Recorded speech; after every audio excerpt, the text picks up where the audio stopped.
ओम नमो भगवते वासुदेवाय। वैशाख मास महात्म्य अध्याय 10।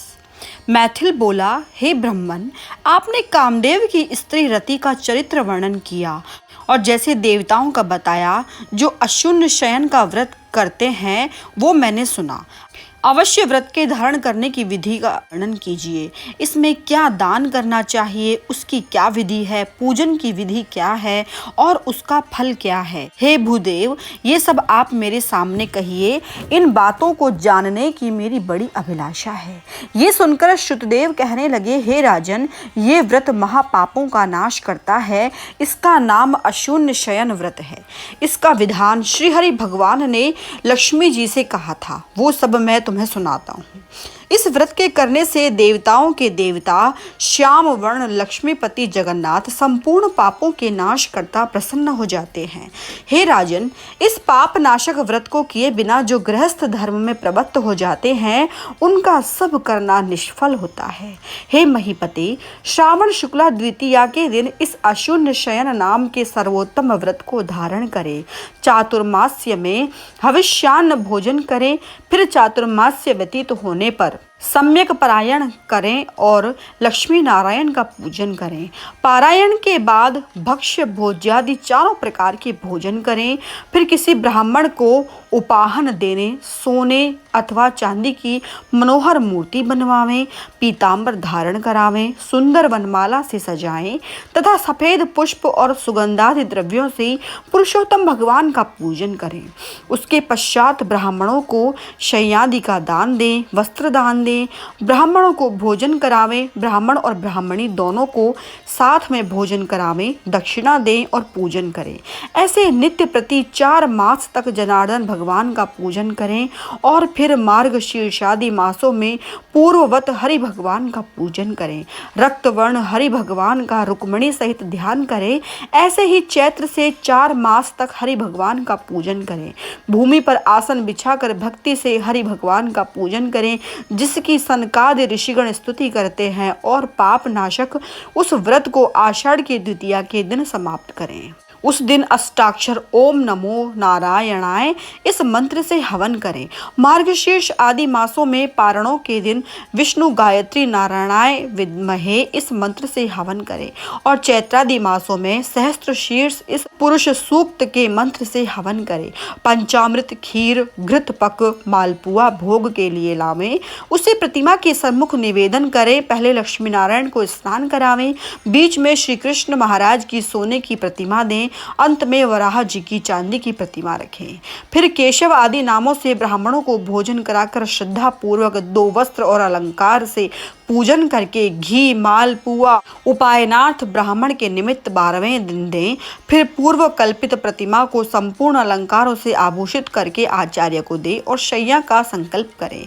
उसके ऊपर लक्ष्मी नारायण का विधिवत पूजन करें। कांसे के पात्र दें। फिर अपूर्व वस्त्र, अलंकार और दक्षिणा सहित किसी उत्तम वैष्णव और ब्राह्मणी को दें। ब्राह्मण की विधिवत पूजा करें और ब्राह्मण को भोजन कराएं।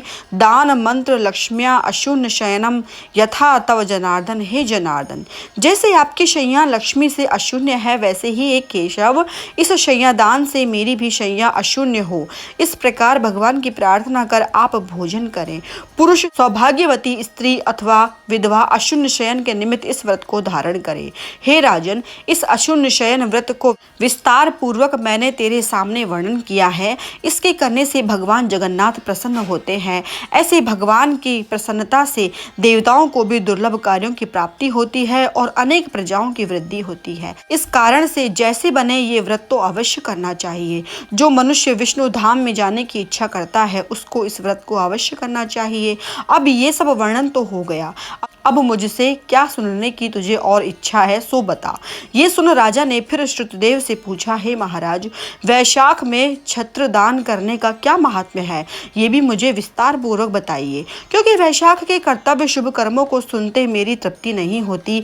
यशवर्धक और पुण्यवर्धक राजा के ऐसे वचन सुनकर श्रुतदेव जी महाभाग राजा से कहने लगे कि जो कोई धूप से व्याकुल महात्माओं को वैशाख में छत्री दान करते हैं उनको अनंत फल प्राप्त होता है। यहाँ मैं एक प्राचीन इतिहास कहता हूँ। ये इतिहास वैशाख में किए छत्रदान की पुष्टि करता है। सतयुग में एक हेमकांत नाम का बंगाल का राजा था। वो अपने कुल का बड़ा पुत्र और बुद्धिमान बलवान था।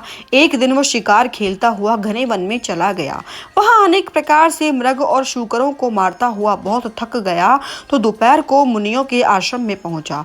उस समय शतर्षि नामक ऋषि व्रत में मग्न समाधि लगाए ध्यान कर रहे थे।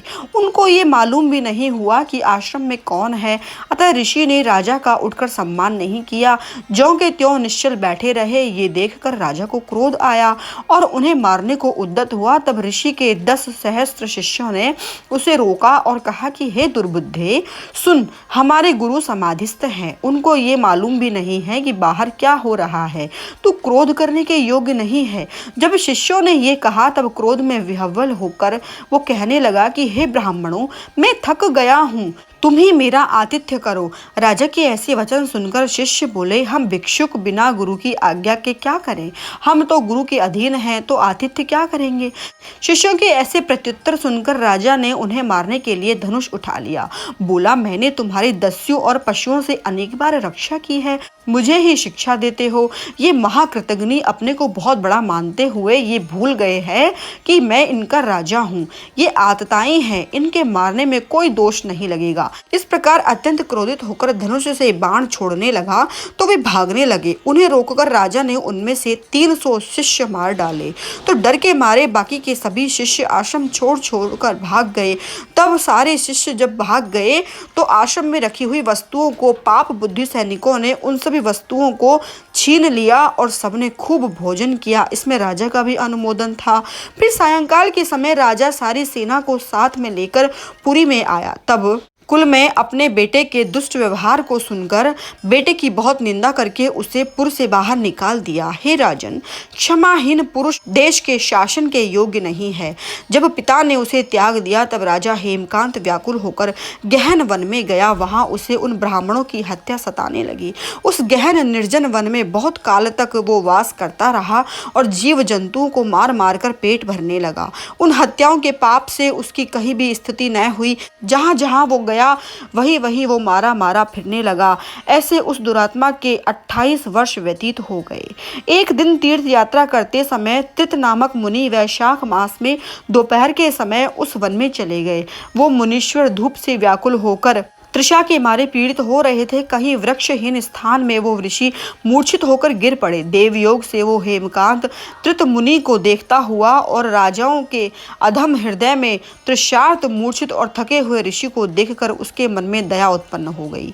उनकी ढाक के पत्तों की छतरी बनाकर धूप निवारण करने के लिए मुनीश्वर के सिर पर लगाई और अलुम्बिका का जल दिया। इस उपचार से मुनीश्वर की मूर्छा जाती रही और चेत कर सावधान हो छतरी के दिए हुए उस पत्तों के छत्र को लेकर इंद्रियों में जब बल आ गया तो धीरे से किसी गांव में पहुंचे। इसी पुण्य के प्रभाव से उनकी 300 ब्रह्म हत्याएं क्षण भर में दूर हो गईं। तो हेमकांत को बड़ा विस्मय हुआ, जो बहुधा प्राणियों की हत्या कैसे दूर हो गई, किसने दूर कर दी और क्या हेतु है।